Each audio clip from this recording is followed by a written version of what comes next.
Hello, my name is Christy Landwehr, and I have a safety tip brought to you by the Certified Horsemanship Association. Today we have Libby, who's my assistant. She's from Asbury University, and we also have registered American quarter horse Diesel. So a bunch of different types of rein hold, primarily based on what you're going to be doing with the horse and also based on the type of bridle you have in the horse's mouth. So as you can see today, we have a snaffle bridle. A snaffle bridle is a direct brain pressure bridle where you need to have pressure equally on both reins, and there's also a few other things there which we'll talk about in just a moment where you don't necessarily have to have direct pressure, but most of the time that's what it's used for. So the traditional way of holding when you have reins like this, which are set up in a Western format, that you can hold your split reins, is what's called the bridge. You can put your pinkies down in between like this, or you can hold like this, and you can work the horse's mouth accordingly. Okay? That's called the bridge. Another way is if you have this, and this, let's say we're actually on an English bridle, you're riding English, these would be connected at the bottom, normally by a buckle.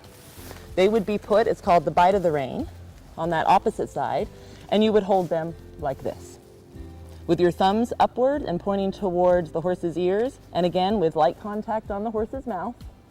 And this would be what you would do for English. Once again, the pinkies can be on the outside of the reins, like this, or on the inside like this. The next type of rein hold that I would like to demonstrate today is what's called a trainer's rein hold. Oftentimes with a trainer's rein hold, this is where a trainer is teaching the horse to go in between a snaffle to a curb. So they're starting to teach one rein type of holding. For a trainer's hold, you gather the reins in your hand like this in a fist, and you're able to adjust like this to start to do a little bit of a direct, as well as move your hand up the neck so the reins do not make contact with the bit, and be able to start the neck reining process. Once again, this is called the trainer's hold. Now I want to talk to you today a little bit about what we would do if this horse had on a curb bridle. A curb bridle works off of leverage versus direct pressure like a snaffle does. So based on that, the reins are attached to the bottom of a shank, and therefore you have action that occurs with leverage. So you always want a longer and looser rein when we're working off of those. So these are called split reins as they're not connected at the bottom. So how you would hold for a Western split rein hold. If I have them in my right hand, I would want the bite or the excess of my rein on the same side as my hand. Again, you see that little bit of a loop in the rein, drape in the rein. If I have it on my left, be in my left hand, and again I would have the bite on the same side as my hand, and I would be holding it like this, right in front of the pommel of the saddle, and able to do my neck reining just really lightly right there.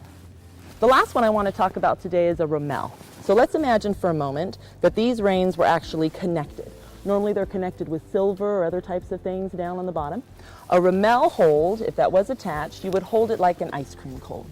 So you hold it in your left hand with your right hand like this back on your thigh normally, or you can hold it in your right hand, making sure not to twist, again with your left hand down here on your thigh when you hold, and it would be held like an ice cream cone. And once again, you would want a little bit more of a drapey rein because you're working off of leverage and not direct contact. So in summary, there are many different types of rein holds based entirely on what you're doing with your horse, what your goals are for that horse, the type of bridle that they have in your horse's mouth, and what your plans are. And I would like to thank today Diesel and Libby for being so wonderful and patient during this safety tip from Certified Horsemanship Association.